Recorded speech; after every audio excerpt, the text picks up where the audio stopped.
ಕರ್ಣ, ದುಶ್ಯಾಸನ ಇವರೆಲ್ಲ ಎಷ್ಟು ಪ್ರಯತ್ನ ಮಾಡಿದರೂ ದುರ್ಯೋಧನ ತನ್ನ ಮನಸ್ಸನ್ನು ಬದಲಾಯಿಸಲಿಲ್ಲ. ಉಪವಾಸ ಮಾಡುವುದೇ ನಿಶ್ಚಿತ ಎಂಬುದಾಗಿ ಮುಂದುವರಿಸ್ತಾ ಇದ್ದಾನೆ. ಶಕುನಿಗೆ ಮಾತ್ರ ಭಯ ಬಂತು. ದುರ್ಯೋಧನ ಉಪವಾಸ ಮಾಡಿ ಅವನು ಪ್ರಾಣತ್ಯಾಗ ಮಾಡಿದರೆ ತಮ್ಮದೆಲ್ಲ ಗತಿ ಏನು? ಎಲ್ಲ ಪಾಂಡವರ ರಾಜ್ಯವೇ ಆಗ್ತದೆ. ಅವನಿಗೆ ಭಯ ಬಂತು. ತಮಗಿದು ಭವಿಷ್ಯವೇ ಇಲ್ಲ. ದುರ್ಯೋಧನ ಇರುವಷ್ಟು ಕಾಲ ಶಕುನಿಗೆ ಹಸ್ತಿನಾವತಿಯಲ್ಲಿ ಸ್ಥಾನ ಮಾನ ಎಲ್ಲ. ದುರ್ಯೋಧನ ಮರ್ತನಾದ, ಮುಂದೆ ಎಲ್ಲ ಪಾಂಡವರದ್ದೇ ರಾಜ್ಯ ಆಗ್ತದೆ ಎಂಬುದಾಗಿ ಭಯ ಬಂತು. ಆಗ ಅವನು ದುರ್ಯೋಧನ ಹೇಳ್ತಾ ಇದ್ದಾನೆ, ನೀನು ಕರ್ಣ ಹೇಳಿದ್ದೆಲ್ಲ ಕೇಳಿದೆಯಾ? ಚೆನ್ನಾಗಿ ಹೇಳಿದ್ದಾನೆ. ನಾನು ಇಷ್ಟು ಕಷ್ಟಪಟ್ಟು ನಿನಗಿಷ್ಟು ಸಂಪತ್ತು ಬರುವಂತೆ ಮಾಡಿದ್ದೇನೆ. ಇದರ ರಾಜ್ಯ ಬಂದದ್ದು ಯಾರಿಂದ? ನನ್ನಿಂದ. ಇಷ್ಟು ರಾಜ್ಯ ದೊರಕಿಸಿಕೊಟ್ಟವ ನಾನು. ನನ್ನ ಪ್ರಯತ್ನ ಎಲ್ಲ ವ್ಯರ್ಥ. ಉಪವಾಸ ಮಾಡಿ ಪ್ರಾಣ ತ್ಯಾಗ ಮಾಡಿದರೆ ಮಯಾ ಕೃತಾಂ ಶ್ರಿಯಂ ಸ್ಫೀತಾಂ ತಾಂ ಮೋಹಾತ್ ಅಪಹಾಯ. ಇಷ್ಟು ಕಷ್ಟಪಟ್ಟು ನಾನು ಉಪಾಯದಿಂದ ಒಂದು ರಕ್ತಪಾತ ಇಲ್ಲದೆ, ಏನೂ ಶ್ರಮವಿಲ್ಲದೆ ಉಪಾಯದಿಂದ ಈ ದೊಡ್ಡ ರಾಜ್ಯ ನಿನಗೆ ದೊರಕಿಸಿದಂತೆ ಮಾಡಿದೆ. ಎಲ್ಲ ವ್ಯರ್ಥವಾಯಿತು. ಯಾಕೆ ಹೀಗೆ ಮಾಡ್ತಾಯಿದ್ದೆ? ನೀನು ಸರಿಯಾಗಿ ವಿಚಾರ ಮಾಡಿಲ್ಲ. ನಮಗೆ ಕಷ್ಟ ಬರಲಿ ಸುಖ ಬರಲಿ ಅದನ್ನೆಲ್ಲ ನಿಯಂತ್ರಿಸಿಕೊಂಡು ಇದ್ದರೆ ಆಗ ಅವರು ಉಳಿತಾರೆ. ಇಲ್ಲದೆ ಆದರೆ ಮಣ್ಣಿನ ಮೂರ್ತಿ ನೀರಿಗೆ ಹಾಕಿದರೆ ಅದು ಕರೆಗೆ ನೀರಾಗ್ತದೆ, ಉಪಯೋಗವೇ ಇಲ್ಲ. ಮಣ್ಣಿನ ಮೂರ್ತಿ ಆಗಿರಬಹುದು, ಕಲಾತ್ಮಕವಾಗಿರಬಹುದು, ನೀರಲ್ಲಿ ಹಾಕಿದರೆ ಒಂದು ಕ್ಷಣದಲ್ಲಿ ಕರಗಿ ಹೋಗ್ತದೆ. ಹಾಗೆ ನಮ್ಮ ಕಷ್ಟ ಬರಲಿ ಸುಖ ಬರಲಿ ಯಾವಾಗಲೂ ಅದರಿಂದ ಉದ್ರೇಕಗೊಳ್ಳದೆ ಅದನ್ನು ತಾನೊಂದು ಕಂಟ್ರೋಲ್ ನಿಯಂತ್ರಣ ಮಾಡಿಕೊಂಡಿದ್ದರೆ ಅವನಿಗೆ ಒಳ್ಳೆಯ ಸಮೃದ್ಧಿ, ಯಾವಾಗ ಅವನಿಗೆ ಹಾನಿ ಆಗುವುದಿಲ್ಲ. ಆದ್ದರಿಂದ ನೀನು ಇಂಥ ದೌರ್ಬಲ್ಯ ತೋರಿಸಬೇಡ. ಅದರಿಂದ ನೀನು ಧೈರ್ಯ ಮಾಡಬೇಕು. ಪ್ರಸೀಜ ಮಾತ್ಯಯಾತ್ಮಾನಂ, ಪ್ರಾಣತ್ಯಾಗ ಮಾಡಬೇಡ. ನೀನು ಬೇಕಾದರೆ ನಿನಗೆ ಅಷ್ಟು ದುಃಖ ಆಗಿದ್ದರೆ ಪಾಂಡವರು ಇಷ್ಟೆಲ್ಲ ಉಪಕಾರ ಮಾಡಿದ್ದಾರೆ ಅಂತ, ಅದಕ್ಕೆ ಪಾಂಡವರಿಂದ ನೀನು ಮರ್ಯಾದೆ ನಿನಗೇನು ಕಮ್ಮಿ ಆಗಿಲ್ಲ. ನಿನ್ನ ಪ್ರಜೆಗಳು ನಿನಗದರಿಂದ ಮತ್ತಷ್ಟು ಗೌರವ ಹೆಚ್ಚಿದೆ. ಇರಲಿ, ಬೇಕಾದರೆ ಪಾಂಡವರಿಗೆ ಅವರ ರಾಜ್ಯ ಕೊಟ್ಟು ಬಿಡು. ನೀನು ಒಂದು ಉದಾರವಾಗಿ ದಾನ ಮಾಡಿದೆ ಅಂತಿರಲಿ. ನಿನಗೆ ಉಪಕಾರ ಮಾಡಿದ್ದಕ್ಕೋಸ್ಕರ ಪಾಂಡವರಿಗೆ ಅವರ ರಾಜ್ಯವನ್ನು ಕೊಟ್ಟು ಮುಂಚಿನಂತೆ ನಾವು ಹಸ್ತಿನಾವತಿಯಲ್ಲಿ ಇರೋಣ. ಅವರಿಗೊಂದು ಅಷ್ಟು ಕೆಲಸ ಮಾಡಿದ್ದಕ್ಕೆ ಒಂದು ಉಪಕಾರ ಮಾಡಿದಂತೂ ಆಯಿತು. ಮತ್ತಷ್ಟು ಕೀರ್ತಿ. ದುರ್ಯೋಧನ ತನ್ನ ರಾಜ್ಯವನ್ನೆಲ್ಲ ಪಾಂಡವರಿಗೆ ಕೊಟ್ಟು ಬಿಟ್ಟ ಅಂತ ನಿನಗೆ ಭಾರಿ ದೊಡ್ಡ ಔದಾರ್ಯದ ಹೆಸರು ಬರ್ತದೆ. ಹಾಗಾದರೂ ಮಾಡು. ಒಂದೋ ರಾಜ್ಯವನ್ನು ಇಟ್ಟುಕೊಂಡು ಧೈರ್ಯದಿಂದ ಎದುರಿಸು, ಏನೇ ಆಗಲಿ. ಇಲ್ಲ ನಿನಗಷ್ಟು ಸಂಕೋಚವಾದರೆ ಅವರ ರಾಜ್ಯ ಅವರಿಗೆ ಕೊಟ್ಟು ಹಸ್ತಿನಾವತಿಯಲ್ಲಿ ನಾವಾದರೂ ಆರಾಮವಾಗಿರೋಣ. ಹೊರತು ಪ್ರಾಣತ್ಯಾಗದ ಈ ಉಪವಾಸದ ಸಂಕಲ್ಪ ಬಿಡು ಎಂಬುದಾಗಿ ಶಕುನಿಯ ಒತ್ತಾಯ. ಶಕುನಿಯ ಮಾತು ಕೇಳಿದರೂ ಕೂಡ ಆ ದುರ್ಯೋಧನನ ಮನಸ್ಸು ಬದಲಾವಣೆ ಆಗಿಲ್ಲ. ಅವನಿಗೆ ಅಷ್ಟು ಅಪಮಾನ ಆಗಿದೆ. ಅವನು ಹೇಳ್ತಾನೆ, ನಾನು ಯಾವುದೇ ರೀತಿಯಿಂದ ಪುನಃ ನನಗೆ ಭೋಗ ಬೇಡ, ಐಶ್ವರ್ಯ ಬೇಡ, ಯಾವ ಸೌಖ್ಯವೂ ಬೇಡ. ನನಗೆ ಒತ್ತಾಯ ಮಾಡಬೇಡಿ. ಗಚ್ಚತೆ ಎಲ್ಲ ಹೋಗಿಬಿಡಿ. ನನಗೆ ಹೇಳಬೇಡ, ಐಶ್ವರ್ಯ ಬೇಡ, ರಾಜ್ಯ ಸಂಪತ್ತು ಸೌಖ್ಯ ಯಾವುದೂ ಬೇಡ ಆಗಿದೆ. ಯಾವುದರಲ್ಲಿಯೂ ನನಗೆ ಮನಸ್ಸಿಲ್ಲ. ಅಷ್ಟು ಮನಸ್ಸಿಗೆ ಕ್ಲೇಶ ಆಗಿದೆ. ಈ ಅವಮಾನವನ್ನು ನಾನು ಸಹಿಸಲಾರೆ. ಅದರಿಂದ ನಾನು ರಾಜ್ಯಕ್ಕಾಗಿ ಪುನಃ ಹಸ್ತಿನಾವತಿಗೆ ಬರಲಿಕ್ಕೆ ಸಿದ್ಧನಿಲ್ಲ. ನಿಶ್ಚಿತೇಯ ಮಮ ಮತಿ, ನನ್ನ ಮನಸ್ಸು ದೃಢ. ಚಿತಪ್ರಾಯೋಪವೇಶನೆ, ಉಪವಾಸ ಆಮರಣ ಉಪವಾಸ ಮಾಡುವುದು ಖಂಡಿತ. ಗಚ್ಚದ್ದು ನಗರಂ ಸರ್ವೇ, ಎಲ್ಲ ಹೋಗಿರಿ ನಗರಕ್ಕೆ.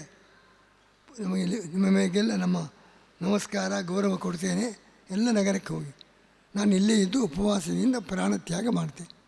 ನೀವು ಎಷ್ಟೇ ಒತ್ತಾಯ ಮಾಡಿದರೂ ನನ್ನ ನಿರ್ಧಾರ ಅಚಲ ನಿರ್ಧಾರ, ಇದು ಬದಲಾವಣೆ ಇಲ್ಲ. ಆಗ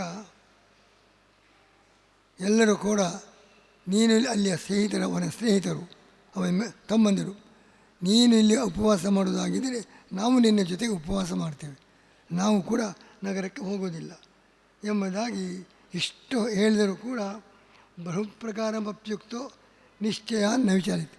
ಇಷ್ಟು ಹೇಳಿದರೂ ಕೂಡ ನಿರ್ಧಾರ ಬದಲಾವಣೆ ಆಗಲೇ ಇಲ್ಲ, ಉಪವಾಸ ಮಾಡುವುದು ಖಂಡಿತ ಎಂಬುದಾಗಿ ದರ್ಭಾಸ್ತರಣಮಾಸ್ತೀರ್ಯ ನಿಶ್ಚಯ. ಅದು ದರ್ಭದ ಆಸನ ತಯಾರು ಮಾಡಿದ, ಆಚಮನೆ ಮಾಡಿದ, ಎಲ್ಲ ನಾರು ಬಟ್ಟೆ ಉಟ್ಟುಕೊಂಡ, ಪರಮ ನಿಯಮಮಸ್ತಃ ವಾಗ್ಯತಃ ರಾಜಶಾರ್ದೂಲ ಸ್ವರ್ಗಗತಿಗಾಮಯ ಎಲ್ಲ ಕಾರ್ಯ ಬಿಟ್ಟು ನಿಶ್ಚಯ ಮಾಡಿ ಉಪವಾಸಕ್ಕೆ ಕುಳಿತೇ ಬಿಟ್ಟು. ಇಷ್ಟಾಗುವಾಗ ಏನು ಮಾಡಲಿಕ್ಕಾಗಲಿಲ್ಲ. ಈ ಅವನ ಸ್ನೇಹಿತರು ಕರ್ಣ, ಶಕುನಿ ಯಾರಿಗೂ ಅವನ ಮನಸ್ಸನ್ನು ಬದಲಾಯಿಸಲಿಕ್ಕೆ ಸಾಧ್ಯವಾಗಲಿಲ್ಲ. ಎಂಥ ಗಟ್ಟಿಯಾದ ನಿರ್ಧಾರ ಅದನ್ನು ದುರ್ಯೋಧನ ಮಾಡಿದ. ಅವನಿಗೆ ಹಸ್ತಿನಾವತಿಗೆ ಹೋಗಲಿಕ್ಕೆ ಅಲ್ಲಿ ತಂದೆ ಮತ್ತು ಭೀಷ್ಮ, ದ್ರೋಣ ಅವರಿಗೆ ಮುಖ ತೋರಿಸಲಿಕ್ಕೆ ನಾಚಿಕೆ. ಆಗ ದೈತ್ಯರಿಗೆಲ್ಲ ಭಯ ಆಯಿತು. ಇದು ತಿಳಿದುಕೊಳ್ಬೇಕು ನಾವು. ದೈತ್ಯರು ಗಾಬರಿಯಾದರು. ಆ ಎಲ್ಲ ದೈತ್ಯ ಶಕ್ತಿಗೆ ದುರ್ಯೋಧನೇ ಅವರ ಪ್ರತಿನಿಧಿ. ಅವನು ಇಲ್ಲಿ ಹುಟ್ಟಿ ಆ ದೈತ್ಯ ಶಕ್ತಿಯನ್ನು ಬೆಳೆಸಿ ಆ ಮೂಲಕ ಸಾತ್ವಿಕ ಶಕ್ತಿಯನ್ನು ನಾಶಗೊಳಿಸಬೇಕು. ಸಾತ್ವಿಕತೆಗೆ, ಧರ್ಮಕ್ಕೆ, ಭಗವದ್ಭಕ್ತಿಗೆ ಸ್ಥಾನ ಇಲ್ಲ. ಕೇವಲ ಭೌತಿಕವಾದ ಅದಕ್ಕೆ ಅವಕಾಶ ಕೊಡಬೇಕು ಎಂಬುದಾಗಿ ದೈವೀ ಶಕ್ತಿಯ ವಿರುದ್ಧವಾಗಿ ಆಸುರಿ ಶಕ್ತಿಯ ವಿಜೃಂಭಣೆ ಜಗತ್ತಲ್ಲಿ ನಡೆಯಬೇಕು ಎಂಬುದೇ ದೈತ್ಯರ ಕುತಂತ್ರ. ಅದಕ್ಕಾಗಿ ಅವರೆಲ್ಲರ ಪ್ರತಿನಿಧಿಯಾಗಿ ಕಲಿಯ ಅವತಾರ ದುರ್ಯೋಧನ ಅವನನ್ನು ಕಳಿಸಿದ್ದಾರೆ. ಅಷ್ಟು ಶಕ್ತಿ ತುಂಬಿ ಅವನು ಈ ದೇಶದಲ್ಲಿ ಅಧರ್ಮದ ರಾಜ್ಯ, ಅಲ್ಲಿ ಸ್ವಾರ್ಥವೇ ಪರಮ, ಭಗವಂತನಿಗೆ ಸ್ಥಾನವೇ ಇಲ್ಲ, ಭಗವದ್ಭಕ್ತಿಗೆ ಅವಕಾಶ ಇಲ್ಲ, ಧರ್ಮಕ್ಕೆ ಬೆಲೆ ಇಲ್ಲ. ಅಂಥ ಸ್ವಾರ್ಥಪರವಾದ ಸಮಾಜವನ್ನು ನಿರ್ಮಾಣ ಮಾಡಬೇಕು. ಅದಕ್ಕೋಸ್ಕರ ದುರ್ಯೋಧನನ ಕಳಿಸಿದ್ದು. ಈಗ ದುರ್ಯೋಧನ ಉಪವಾಸದಿಂದ ಪ್ರಾಣ ತ್ಯಾಗ ಮಾಡಿದರೆ ನಮ್ಮ ಹಂಚಿಕೆ, ನಮ್ಮ ಯೋಜನೆ ಎಲ್ಲ ವಿಫಲವಾಗ್ತದೆ ಎಂಬುದಾಗಿ ದೈತ್ಯರಿಗೆ ಗಾಬರಿ ಆಯಿತು. ಅವರು ದೊಡ್ಡ ಒಂದು ಮಾಟದಂತೆ ಮಾಡಿ ಒಂದು ಕೃತ್ಯ, ಒಂದು ಮಾಟ ದೇವತೆಯನ್ನು ಸಿದ್ಧಪಡಿಸಿ ಆ ದುರ್ಯೋಧನ ರಾತ್ರಿ ಮಲಗಿದ್ದಾನೆ. ನಿದ್ದೆಯಲ್ಲಿ ಅವನು ಹಾಗೆ ಕುಳಿತಿದ್ದಾನೆ. ಎಲ್ಲರೂ ಮಲಗಿದ್ದಾರೆ. ದುರ್ಯೋಧನನನ್ನು ಪಾತಾಳಕ್ಕೆ ಕರೆಸಿದರು. ಅಲ್ಲೆಲ್ಲ ದೈತ್ಯರು ಸೇರಿದರು. ಸೇರಿ ನೀನಿಂಥ ಭಯ ಪಡಬೇಡ, ನೀನು ಒಂದು ರಹಸ್ಯ ವಿಚಾರ ಹೇಳ್ತಾ ಇದ್ದೇವೆ, ನೀನು ಎಂಥ ವ್ಯಕ್ತಿ, ನೀನು ಸಾಮಾನ್ಯ ವ್ಯಕ್ತಿ ಅಲ್ಲ, ನಿನ್ನ ಶರೀರ ವಜ್ರಕಾಯ. ನಾವೆಲ್ಲ ಸೇರಿ ನಿನ್ನ ಶರೀರಕ್ಕೆ ಯಾವುದೇ ಹಾನಿಯಾಗದಂತೆ ವಜ್ರಕಾಯದ ಶರೀರವನ್ನು ನಿನಗೆ ನಾವು ಕೊಟ್ಟು ನೀವು ಈ ಭೂಮಿಗೆ ಹುಟ್ಟುವಂತೆ ಮಾಡಿದ್ದೇವೆ. ಅಂಥ ಶಕ್ತಿ ನಿನಗೆ ಉಂಟು. ನೀನು ಒಬ್ಬ ವರಪುತ್ರ, ಶಕ್ತಿ ತುಂಬಿದೆ ನಿನಗೆ. ಇಂಥ ಒಂದು ಘಟನೆಗಳಿಂದ ನೀನು ವಿಚಲಿತನಾಗಬಾರದು. ನಿನಗೆ ಯಾವ ರೀತಿಯ ಶಸ್ತ್ರಗಳಿಂದ ಬಾಧೆ ಬರುವುದಿಲ್ಲ. ಅಂಥ ಶಕ್ತಿ, ಅಂಥ ದೇಹಬಲ ನಿನಗಿದೆ. ಆದ್ದರಿಂದ ಎಲ್ಲ ಕ್ಷತ್ರಿಯರಿದ್ದಾರೆ ನಿನಗೆ ಸಹಾಯಕರು. ನಾವು ಏನು ಮಾಡ್ತೇವೆ ಎಂದರೆ, ಭೀಷ್ಮ, ದ್ರೋಣ, ಕೃಪ ಅವರಿಗೆಲ್ಲ ಒಳಗಿಂದೊಳಗೆ ಪಾಂಡವರಲ್ಲಿ ವಿಶ್ವಾಸ, ಅವರಲ್ಲಿ ನಾವು ಪ್ರವೇಶ ಮಾಡ್ತೇವೆ. ಮಾಡಿ ಅವರ ಬುದ್ಧಿಯನ್ನು ಕೂಡ ಕೆಡಿಸಿ ಅವರೆಲ್ಲ ಯುದ್ಧದಲ್ಲಿ ನಿನಗೆ ಸಹಾಯವಾಗುವಂತೆ ಮಾಡ್ತೇವೆ. ನಿಜವಾಗಿ ಅವರಿಗೆ ಪಾಂಡವರದ್ದೇ ಸರಿ ಅಂತ ಭಾವನೆ ಇದೆ. ಆದರೂ ಅವರಿಗೊಂದು ನಿನ್ನ ಪರವಾದ ಬುದ್ಧಿ ಕೊಟ್ಟು ಯುದ್ಧದಲ್ಲಿ ನಿನ್ನ ಪರವಾಗಿ ಯುದ್ಧ ಮಾಡುವಂತೆ ಭೀಷ್ಮ, ದ್ರೋಣ, ಕೃಪ, ಅಶ್ವತ್ಥಾಮ ಅವರಲ್ಲಿ ಪ್ರವೇಶ ಮಾಡಿ ಮುಂದಿನ ಹೋರಾಟದಲ್ಲಿ ನಿನ್ನ ಜೊತೆಗೆ ಅವರು ಇರ್ತಾರೆ, ನಿನಗಾಗಿ ಹೋರಾಟ ಮಾಡ್ತಾರೆ. ಆ ರೀತಿ ಅವರ ಮನಸ್ಸನ್ನೆಲ್ಲ ನಾವು ವಿಕೃತಗೊಳಿಸ್ತೇವೆ. ಕರ್ಣ ಇದ್ದಾನೆ, ಮಹಾವೀರ, ಆದರೂ ಅವನ ದೇವಪುತ್ರ, ಅಲ್ಲಿ ಕೂಡ ಒಬ್ಬ ದೈತ್ಯ ಇದ್ದಾನೆ. ಅದು ಸಾಲದು, ಕೃಷ್ಣ ನರಕಾಸುರನನ್ನು ಕೊಂದಿದ್ದಾನೆ. ಆ ನರಕಾಸುರ ದೊಡ್ಡ ದೈತ್ಯ, ಅವನನ್ನು ಕರ್ಣನನ್ನು ಪ್ರವೇಶ ಮಾಡ್ತಾನೆ. ಅವನ ಶಕ್ತಿ, ಅವನ ಬುದ್ಧಿ. ಕರ್ಣನಿಗೆ ಮೊದಲೇ ಶಕ್ತಿ ಇದೆ. ನರಕಾಸುರನ ಶಕ್ತಿ, ನರಕಾಸುರನ ದುರ್ಬುದ್ಧಿ ಎರಡೂ ಕರ್ಣನಲ್ಲಿ ಸೇರಿದರೆ ಮತ್ತೆ ಕೇಳಬೇಕಾಗಿ ನಿನ್ನ ಪರವಾಗಿ ಪ್ರಾಣ ತ್ಯಾಗ ಮಾಡಲಿಕ್ಕೂ ಸಿದ್ಧನಾಗಿ ದೊಡ್ಡ ಹೋರಾಟ ಮಾಡ್ತಾನೆ. ಹೀಗೆಲ್ಲ ನಾವೊಂದು ಒಂದು ಏರ್ಪಾಡು ಮಾಡಿದ್ದೇವೆ. ನಿನಗೇನು ಭಯವಾಗದಂತೆ ಮುಂದಿನ ಯುದ್ಧದಲ್ಲಿ 13 ವರ್ಷದ ನಂತರ ನಡೆಯುವ ನಿರ್ಣಾಯಕ ಹೋರಾಟದಲ್ಲಿ ಯಾವುದೇ ರೀತಿಯಿಂದ ಪರಾಜಯವಾಗದಂತೆ ಭೀಷ್ಮ, ದ್ರೋಣ, ಕೃಪ ಎಲ್ಲ ಮಹಾವೀರರು ಅವರನ್ನೆಲ್ಲ ನಾವು ಪ್ರವೇಶ ಮಾಡಿ ನಿನ್ನ ಪರವಾಗಿ ಕೆಲಸ ಮಾಡ್ತಾರೆ. ಕ್ಷತ್ರಿಯರಲ್ಲಿಯೂ ಪ್ರವೇಶ ಮಾಡ್ತೇವೆ. ಕರ್ಣನು ಕೂಡ ಯಾವುದೇ ಸಂದರ್ಭದಲ್ಲಿ ಪಾಂಡವರ ಪರವಾಗಿ ವರ್ತಿಸಿದಂತೆ ನಿನಗಾಗಿ ಹೋರಾಟ ಮಾಡುವಂತೆ ಮಾಡ್ತೇವೆ.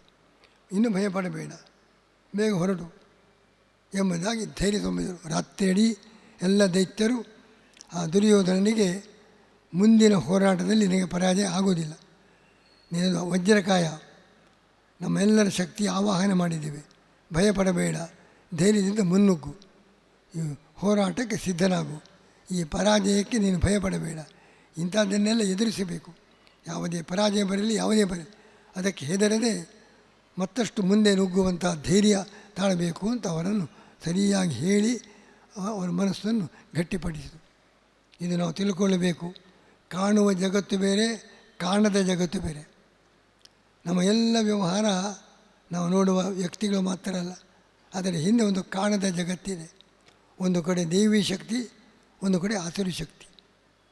ಇವರ ಹೋರಾಟ ಇವತ್ತು ಕೂಡ ಜಗತ್ತಿನಲ್ಲಿ ಅದೇ ನಡೀತಾ ಇದೆ. ಇವತ್ತು ಜಗತ್ತಿನಲ್ಲಿ ನಾವು ಎಲ್ಲ ನೋಡ್ತಾ ಇದ್ದೇವೆ. ಎಷ್ಟು ಅನ್ಯಾಯ, ಮೋಸ, ವಂಚನೆ, ಅದಕ್ಕೆ ವಿರುದ್ಧವಾದ ಶಕ್ತಿವಿದೆ, ಅದು ಕುಗ್ಗಿದೆ. ಹೀಗಾಗಿ ದುರ್ಯೋಧನ ಇಷ್ಟೆಲ್ಲ ಕಾರ್ಯ ಮಾಡಲಿಕ್ಕೆ ಅವರು ಮತ್ತಷ್ಟು ಹುರಿದುಂಬಿಸಿದವರು ದೈತ್ಯರು. ಇದು ಯಾರಿಗೂ ಗೊತ್ತಿಲ್ಲ, ಹೊರಗಿನ ಜಗತ್ತೇ ಗೊತ್ತೇ ಇಲ್ಲ. ರಾತ್ರಿಯಲ್ಲಿ ಅವನನ್ನು ತಮ್ಮ ಲೋಕಕ್ಕೆ ಕರೆಸಿ ಅವನಿಗೆಲ್ಲ ಉದ್ಬೋಧನೆ ಮಾಡಿ ಅವನು ಮತ್ತಷ್ಟು ಪಾಂಡವರ ವಿರುದ್ಧವಾಗಿ ಹೋರಾಟಕ್ಕೆ ಏನೇ ಆಗಲಿ ನಾನು ಪ್ರವೇಶ ಮಾಡಿದ ಮೇಲೆ ಅವರು ಮಕ್ಕಳು, ಮೊಮ್ಮಕ್ಕಳು ಯಾವುದನ್ನು ನೋಡಿದರು. ನಿನಗೋಸ್ಕರ ಎಲ್ಲರನ್ನೂ ಕೂಡ ಕೊಲ್ಲುವಂತಹ ಕ್ರೂರ ಮನಸ್ಸು ಎಲ್ಲರಿಗೂ ಮೂಡುವಂತೆ ಮಾಡ್ತೇವೆ. ಆ ದೈತ್ಯರು ದುರ್ಯೋಧನ ಕೊಟ್ಟ ಆಶ್ವಾಸನೆ. ಎಲ್ಲರೂ ಬಾಂಧವರು, ಭಕ್ತರು, ಸ್ನೇಹಿತರು ಯಾವ ಭಾವನೆ ಇಲ್ಲದೆ ನಿನಗೆ ಆಗದವರನ್ನೆಲ್ಲ ಕೊಲ್ಲುವಂಥ ಕ್ರೌರ್ಯ ಅದನ್ನು ಎಲ್ಲರಿಗೂ ತುಂಬುವಂತೆ ಮಾಡ್ತೇವೆ. ಮಾಡಿ ನಿನಗೆ ಜಯ ಆಗ್ತದೆ, ಭಯಪಡಬೇಡ, ನಾವಿದ್ದೇವೆ ನಿನ್ನ ಹಿಂದೆ. ಇಷ್ಟು ಧೈರ್ಯ ತುಂಬಿ ದುರ್ಯೋಧನನ್ನು ಪುನಃ ಮೇಲಕ್ಕೆ ಕಳಿಸ್ತಾರೆ. ಇದೆಲ್ಲ ರಾತ್ರಿ ಅವನಿಂದ ನಿದ್ದೆಯಲ್ಲಿ ಸ್ವಪ್ನದಂತೆ ಅನುಭವ ಬಂತು. ದುರ್ಯೋಧನಿಗೆ ಎಚ್ಚರಿಕೆ ಆಯಿತು. ಏನೊಂದು ಎಲ್ಲ ನೋಡಿ ಅವನು ಗಮನಿಸಿದ, ಅದೊಂದು ಸ್ವಪ್ನ. ತಾನು ಯಾವುದು ಲೋಕಕ್ಕೆ ಹೋಗಿದ್ದು, ಅವರ ಜೊತೆಗೆ ಮಾತಾಡಿದ್ದು, ಅವರ ಧೈರ್ಯ ತುಂಬಿದ್ದು, ಇದೇ ಒಂದು ಸ್ವಪ್ನದಂತೆ ಅವನಿಗೆ ಅನುಭವಕ್ಕೆ ಬಂತು. ಧೈರ್ಯ ಬಂತು. ಓ, ದೊಡ್ಡ ಸಂದೇಶ ನನಗೆ ದೊರಕಿದೆ, ನಾನು ಇನ್ನು ಭಯಪಡಬೇಕಾಗಿಲ್ಲ ಅಂತ ಮನಸ್ಸು ಬದಲಾವಣೆ ಆಯಿತು. ಅವನ ಮನಸ್ಸು ಬದಲಾವಣೆ ಆಗಲಿಕ್ಕೆ ಇವರು ಎಷ್ಟು ಉಪದೇಶ ಕೊಟ್ಟರೂ ಸಾಧ್ಯ ಆಗಲಿಲ್ಲ. ದೈತ್ಯರು ದೊಡ್ಡ ಒಂದು ಯೋಜನೆ ಮಾಡಿ ಇವನನ್ನು ರಾತ್ರಿ ಪಾತಾಳಕ್ಕೆ ಕರೆಸಿ ದುರ್ಬೋಧನೆ ಮಾಡಿ ಧೈರ್ಯ ತುಂಬಿದ ಮೇಲೆ ಬೆಳಗ್ಗಿನ ದುರ್ಯೋಧನೇ ಬೇರೆ ಬದಲಾಗಿಬಿಟ್ಟ. ಅಷ್ಟರಲ್ಲಿ ಕರ್ಣ, ಶಕುನಿ ಪುನಃ ಬಂದು ಅವರಿಗೆ ಉಪದೇಶ ಕೊಟ್ಟರು. ನೀನು ಸತ್ತರೆ ಏನಾಗ್ತದೆ, ಸತ್ತೆ ಏನು ಮಾಡಿದಾಗಾಯಿತು, ನೀನು ಗೆಲ್ಲಲಿಕ್ಕಾಗ್ತದೋ? ನಮೃತೋ ಜಯತೆ ಶತ್ರುನ್ ಜೀವನ ಭದ್ರಾನೇ ಪಶ್ಯ. ಬದುಕಿದ್ದರೆ ಇವತ್ತೆಲ್ಲ ನಾಳೆ ಭದ್ರ ಒಳ್ಳೆಯದು ಆಗ್ತದೆ, ಶ್ರೇಯಸ್ಸು ಅಥವಾ ಸಮೃದ್ಧಿ ಬರ್ತದೆ. ಸತ್ತರೆ ಏನಾಗ್ತದೆ, ಯಾರನ್ನು ಗೆಲ್ಲಲಿಕ್ಕಾಗ್ತದೋ? ಎಲ್ಲ ಸಮಾಧಿ, ಎಲ್ಲ ನಿಷ್ಫಲ. ನಮೃತೋ ಜಯತೆ ಶತ್ರುನ್, ಸತ್ತರಿಂದ ಪಾಂಡವರಿಗೇನು ಹಾನಿಯಾಗುವುದಿಲ್ಲ. ಜೀವನ ಭದ್ರನ ಪಶ್ಯತಿ, ಬದುಕಿದರೆ ಇವತ್ತೆಲ್ಲ ನಾಳೆ ಏನಾದರೂ ಸಾಧನೆ ಮಾಡಬಹುದು. ಆದ್ದರಿಂದ ನಕಾಲೋದ್ಯ ವಿಷಾದಸ್ಯ ಭಯಸ್ಯ ಮರಣಸ್ಯವ, ಯಾವುದಕ್ಕೂ ಭಯ ಇಲ್ಲ. ಅದರಿಂದ ಏನು ಧೈರ್ಯ ಮಾಡಿ ಮುನ್ನುಗ್ಗು, ಉತ್ತಿಷ್ಟ ರಾಜನ್, ಯಾಕೆ ಹೆದರಿ ಮಲಗ್ತಾ ಇದ್ದಿ? ಶತ್ರುವನ್ನು ಪ್ರತಪ್ಪಿ ವೀರೇಣ, ಶತ್ರುಗಳನ್ನು ಇಷ್ಟು ಹೊರಗೆ ಎದುರಿಸಿ ಈಗ ಬರೀ ನಪುಂಸಕನಂತೆ ನೀನು ಸಾಯ್ತಾ ಇದೆಯಲ್ಲ. ಇಷ್ಟವರೆಗೆ ಏನು ಮಾಡಿದ್ದು ಇಡೀ ಜೀವನದಲ್ಲಿ? ಪಾಂಡವರ ವಿರುದ್ಧವಾಗಿ ಇಷ್ಟೆಲ್ಲ ಹೋರಾಟ ಮಾಡಿ ಏನೂ ಇಲ್ಲ ಅಂಥೇಳಿ ನಪುಂಸಕನಂತೆ ಸಾಯ್ತಾ ಇದೆಯಲ್ಲ. ಹಾಗೆ ಮಾಡಬೇಡ, ನಾನಿದ್ದೇನೆ, ಪ್ರತಿಜ್ಞೆ ಮಾಡ್ತೇನೆ ಅಂತ ಕರ್ಣ ಮತ್ತಷ್ಟು ಪ್ರಚೋದನೆ ಮಾಡಿದ. ಮೊದಲೇ ಇವನು ತಯಾರಾಗಿದ್ದ. ರಾತ್ರಿಯ ಘಟನೆಯಿಂದ ಮನಸ್ಸು ಬದಲಾಯಿತು. ಈಗ ಮತ್ತಷ್ಟು ಧೈರ್ಯ ಬಂತು. ಕರ್ಣನಲ್ಲಿ ಹೊಸ ಶಕ್ತಿ ತುಂಬಿದೆ. ಭೀಷ್ಮದ್ರೋಣದಲ್ಲಿ ಕೂಡ ಆಸುರಿ ಶಕ್ತಿಯ ಪ್ರವೇಶ ಆಗಿದೆ. ನನಗೆ ನೀನು ಭಯವಿಲ್ಲ ಅಂತ ಧೈರ್ಯ ಬಂದು ಆಗಲಿ ಹೋಗೋಣ, ಹಸ್ತಿನಾವತಿಗೆ ಹೋಗೋಣ ಅಂಥೇಳಿ ಹಿಂದೆ ದಿವಸದ ದುರ್ಯೋಧನ ಒಂದೇ ದಿವಸದಲ್ಲಿ ಉಪವಾಸದ ಸಂಕಲ್ಪ ಎಲ್ಲ ಬಿಟ್ಟು ಆ ದೈತ್ಯರ ದುರ್ಬೋಧನೆ, ಶಕುನಿಗಳ ಮತ್ತಷ್ಟು ಉತ್ಸಾಹವರ್ಧನೆ, ಇದರಿಂದ ಯಥಾಪ್ರಕಾರ ಹಿಂದಿನಂತೆ ಆದ. ಹಿಂದಿನ ಸ್ಥಿತಿಗೆ ದುರ್ಯೋಧನ ಮರಳಿದ. ಆಮೇಲೆ ಸೈನ್ಯ ಸಮೇತನಾಗಿ ಗಟ್ಟಿ ಮನಸ್ಸು ಮಾಡಿಕೊಂಡು ಹಸ್ತಿನಾವತಿಗೆ ಪುನಃ ಪ್ರವೇಶ ಮಾಡಿದ. ಇದು ನಾವೆಲ್ಲರೂ ಕೂಡ ಇವತ್ತು ಎಷ್ಟೋ ಒಳ್ಳೆಯ ಜನ ಒಮ್ಮೆ ಭಾಳ ಕೆಟ್ಟದಾಗಿ ವರ್ತಿಸ್ತಾರೆ. ಇದು ಯಾಕೆ? ಕೆಟ್ಟವರಲ್ಲಿಯೂ ಕೂಡ ಒಮ್ಮೊಮ್ಮೆ ಒಳ್ಳೆಯ ಕೆಲಸ ನಡೀತದೆ. ಈ ಸಾತ್ವಿಕ ಶಕ್ತಿ, ದೇವಿ ಶಕ್ತಿ, ಆಸುರಿ ಶಕ್ತಿ ಇದನ್ನು ಗೊತ್ತಿಲ್ಲದೆ ಈ ದುರ್ಯೋಧನೆಗೆ ಈ ದೈತ್ಯರ ಜೊತೆಗೆ ಆದ ಸಂವಾದ ಯಾರಿಗೂ ಗೊತ್ತಿಲ್ಲ. ಎಲ್ಲ ಅತೀಂದ್ರಿಯ, ಯಾರಿಗೂ ಗೊತ್ತಿಲ್ಲ. ಅದು ನಡೆಯಿತು. ಅದರಿಂದ ದುರ್ಯೋಧನ ಪರಿವರ್ತನೆ ಆಯಿತು. ಇವತ್ತು ಸಮಾಜದಲ್ಲಿ ನಮಗೆ ಗೊತ್ತಿಲ್ಲದೇನೆ ಈ ದೈವಿ ಶಕ್ತಿ, ಆಸುರಿ ಶಕ್ತಿಗಳ ಸಂಘರ್ಷ ಪ್ರತಿದಿನ ನಡೀತಾ ಇದೆ. ಅದನ್ನು ನಾವು ಅನೇಕ ರೀತಿಯಲ್ಲಿ ನೋಡ್ತಾ ಇದ್ದೇವೆ. ಅದರಲ್ಲಿ ನಾವೆಲ್ಲರೂ ಕೂಡ ದೇವಿ ಶಕ್ತಿಗೆ ವಿಜಯವಾಗಬೇಕು ಎಂಬುದಕ್ಕೋಸ್ಕರ ಭಗವಂತನಲ್ಲಿ ಪ್ರಾರ್ಥನೆ ಮಾಡಬೇಕು, ನಮ್ಮ ಪ್ರಯತ್ನವನ್ನು ಮಾಡಬೇಕು. ಕಾಣುವ ಜಗತ್ತು ಬೇರೆ, ಅದರ ಹಿಂದೆ ಕಾಣದ ಜಗತ್ತಿದೆ. ಅವರು ಪರದೆಯ ಹಿಂದೆ ಇದ್ದುಕೊಂಡು ನಮ್ಮನ್ನೆಲ್ಲ ಆಡಿಸ್ತಾ ಇದ್ದಾರೆ. ಅದಕ್ಕೆ ಸರಿಯಾಗಿ ನಾವು ಕುಣಿತಾ ಇದ್ದೇವೆ. ಅದರಲ್ಲಿ ದೈತ್ಯ ಶಕ್ತಿಗೆ ನಾವು ಒಳಗಾಗಬಾರದು. ದೈವ ಶಕ್ತಿಗೆ ನಾವು ಅನುಗುಣವಾಗಿ ವರ್ತಿಸಬೇಕು. ನಮ್ಮನ್ನು ನಿಯಂತ್ರಣ ಮಾಡತಕ್ಕವರು ದೈವಿ ಶಕ್ತಿಯಾಗಬೇಕು ಹೊರತು ಆಸುರಿ ಶಕ್ತಿಯ ದಾಸರಾಗಿ ನಾವು ವರ್ತಿಸಬಾರದು. ಈ ಬಗ್ಗೆ ನಾವು ಎಚ್ಚರ ವಹಿಸಬೇಕು. ನಮ್ಮನ್ನೇನಾದರೂ ಕೆಟ್ಟ ವಿಚಾರ ಬಂದರೆ ಇದು ದೈತ್ಯರು ನಮ್ಮೊಳಗೆ ಪ್ರವೇಶ ಮಾಡ್ತಾ ಇದ್ದಾರೆ, ಅವರನ್ನು ಉಚ್ಚಾಟನೆ ಮಾಡಬೇಕು ಎಂಬುದಾಗಿ ನಮ್ಮ ಒಳಗಿರುವ ನಮ್ಮ ಕೆಟ್ಟ ಆಲೋಚನೆಗೆ ಕಾರಣವಾಗುವ ದೈತ್ಯ ಶಕ್ತಿಯ ಬಗ್ಗೆ ಎಚ್ಚರವಿದ್ದುಕೊಂಡು ದೇವಿ ಶಕ್ತಿಯ ಆವಾಹನೆ ನಮ್ಮ ಜೀವನದಲ್ಲಿ ನಡೆಯಬೇಕು. ದ್ರೋಣಾಚಾರ್ಯರು, ಭೀಷ್ಮರು ಇವರು ಕೂಡ ದಾರಿ ತಪ್ಪಿದರು ಈ ದೈತ್ಯ ಶಕ್ತಿಯ ಪ್ರವೇಶದಿಂದ. ಇದನ್ನು ಮಹಾಭಾರತ ಸ್ಪಷ್ಟವಾಗಿ ವಿವೇಚನೆ ಮಾಡಿ ನಮ್ಮ ಜೀವನದಲ್ಲಿ ಎಷ್ಟು ಎಚ್ಚರದಿಂದ ಇರಬೇಕು. ಗೊತ್ತಿಲ್ಲದೆ ದೈತ್ಯರು ನಮ್ಮೊಳಗೆ ಪ್ರವೇಶ ಮಾಡ್ತಾರೆ. ಅದಕ್ಕೆ ನಾವು ಒಳಗಾಗಬಾರದು. ಭಾಳ ಎಚ್ಚರದಿಂದ ಕೆಟ್ಟ ವಿಚಾರಕ್ಕೆ ಒಳಗಾಗದೆ, ದುರ್ವ್ಯಸನಗಳಿಗೆ ಬಲಿಯಾಗದೆ, ದುರಾಶೆಗೆ ನಾವು ತಲೆಬಾಗದೆ ನಾವು ಅಂಥ ಸಾತ್ವಿಕ ಶಕ್ತಿಯನ್ನು ನಮ್ಮ ಜೀವನದಲ್ಲಿ ಬೆಳೆಸಬೇಕು ಎಂಬುದು ಈ ಘಟನೆಯಿಂದ ನಾವು ಅರ್ಥ ಮಾಡಿಕೊಳ್ಳಬೇಕು ಎಂಬುದಾಗಿ ಹೇಳಿ ಇವತ್ತಿನ ಪ್ರವಚನವನ್ನು ಮುಗಿಸ್ತಾ ಇದ್ದೇವೆ.